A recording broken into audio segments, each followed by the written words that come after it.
Siku ya leo tunaangazia material resources ama mali zetu.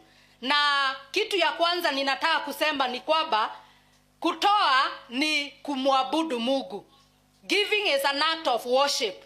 Ni kuonyesha upendo wako kwa Mungu wakati unapomtolea. Na tutaona ni nini Mungu anatamani ama anahitaji tuweze kutoa kama Wakristo ama watu ambao wanamwamini, na ni vipi tunafaa kutoa wakati tunamtolea Mungu. Kama kuna wale walio wakuu duniani, hakuna mwingine aliye mkuu kama Mungu.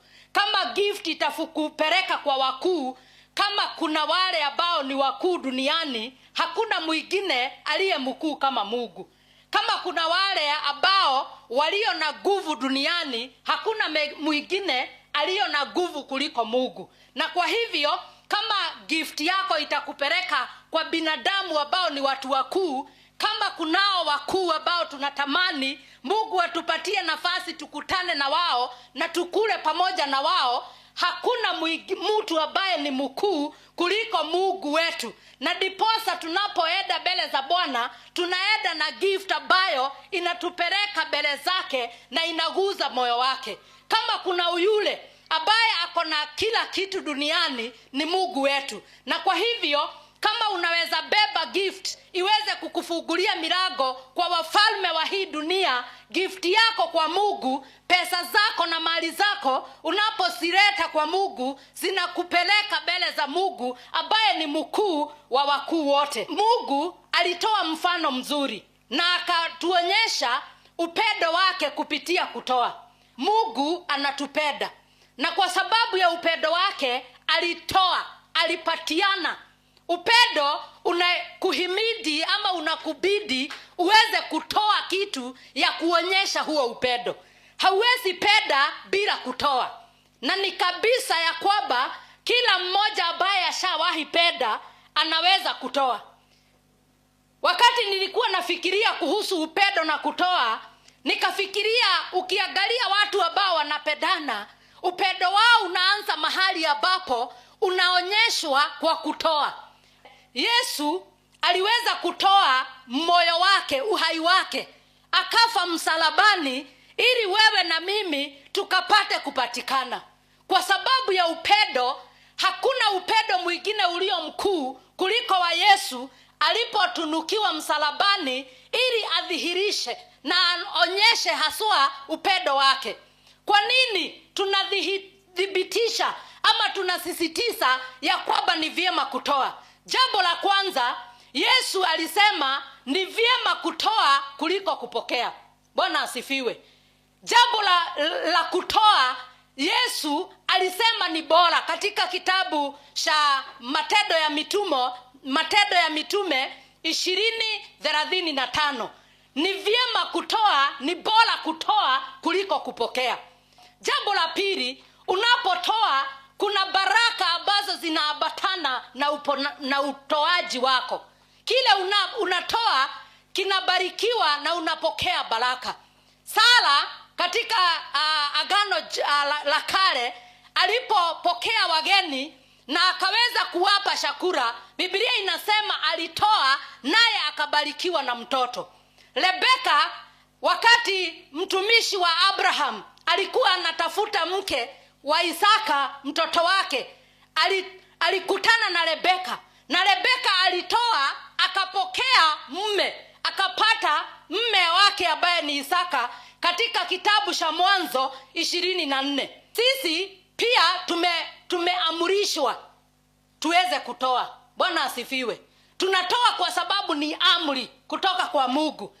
Katika kitabu cha 1 Timotheo wa kwanza 6:17 mstari wa 17 mpaka 19, Paul aliambia Timotheo uweze kuamrisha wale ambao wako na mali, wale ambao wamebarikiwa, wasikuwe na maligo, lakini wawe matajiri pia ya matendo mema, na wawe wanataka kushirikiana zile vitu wako nazo na watu wengine. Kwa hivyo wakati unakataa kutoa, ni kama Mungu anakuona ukiwa mtu ambaye ni arrogant, kwa sababu anasema command those who are rich not to be arrogant. Kuna mambo matoleo ambayo iko katika Biblia tunafaa kuyatoa. Principles of worship. Matoleo ya kwanza ni 7 zote. Ya kwanza ni fungu la 10. Bwana asifiwe.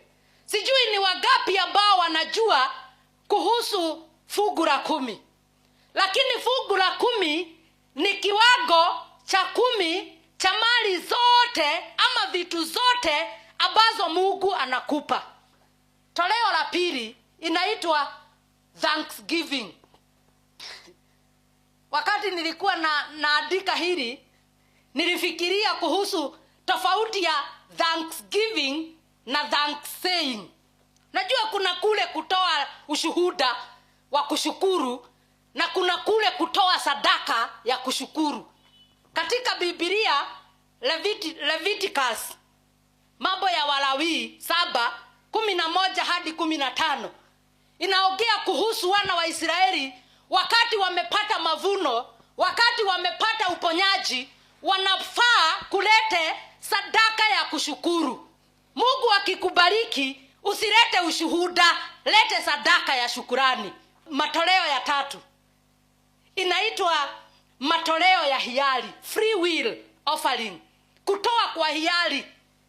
Katika Exodus 36:3 tunaona Musa akifanya ile mchago ambayo ilikuwa ya kujengea Mungu hekalu. Akasema kila mtu alete chochote kile ambacho amebarikiwa nacho. Toleo la 4 ni love offering, toleo ya upendo. Na nimeongea kuhusu upendo. Deuteronomy 16:16. Matendo ya Mitume 16:16 inasema ya kwamba usikuje mbele za Bwana mikono mitupu, kwa sababu unakuja kuonyesha upendo wake kwako. 5 ni first fruits, na hii ilikuwa inatolewa kwa makuhani. Ezekiel 44:30. Makuhani. Hapa kanisani tuko na makuhani ambao wanatuhudumia na wanatuombea. Uko na jukumu ya kuweza kulete unajua katika Israeli waliambiwa wakigawana mashamba, makuhani na Walawi wasipewe mashamba, ili wanapovuna walete mavuno yao, ili katika nyumba ya Bwana kukuwe na chakula. Ya 3 ni kusaidia walio na shida. Hallelujah. Ya 6, Acts chapter 10 from verse 1. Walio na shida, walio maskini, wasiojiweza. Tumeitwa na Bwana ili tusifuge macho kwa shida ambazo tunakuta kwa watu. Finally, 7, sin offering, matoleo ya mioyo zetu kwa Mungu. Repentance. Hebrews chapter 13 verse 11 to 13. Sadaka ya mioyo yetu. Unajua hata ukifanya hayo mengine yote na moyo wako uwe bali na Mungu, hiyo yote ni kazi bure. Kwa hivyo tunapomtolea Mungu, tujue ya kwamba Mungu anahitaji maisha yetu zaidi ya mali zetu. Na wakati tumetenda dhambi mbele za Bwana, Mungu anahitaji tutubu ndio tuweze kukubalika.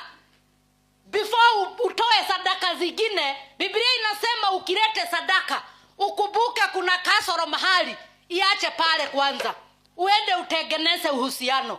Na ninataka kusema, tengeneza uhusiano wako na Mungu ili uweze kutoa matoleo ambayo inakubalika.